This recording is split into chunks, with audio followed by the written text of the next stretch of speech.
8 милиони денари деновиве ќе легнат на сметките на вработените во Штипската клиничка болница.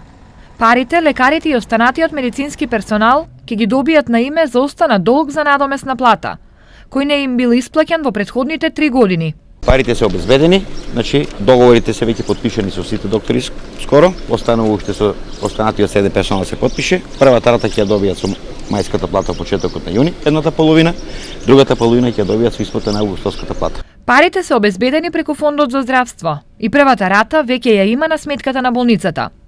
Следните 8 милиони денари ќе бидат префрлени пред исплатата на втората рата. Во почетокот на септември ќе имаме во целост исплаќање на сите оние заостанати додатоци на плата кои што не биле правилно пресметувани и исплаќани во сите овие 3 години назад за сите вработени.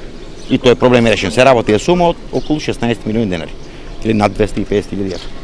Инаку од јануари наваму сите надоместоци на плата се исплаќаат редовно, онака како што е предвидено со колективниот договор. Во меѓувреме има и нов договор за покачување на додатоците за плата, а во моментов се работи на пресметките, пошто на вработените ќе им бидат исплатени.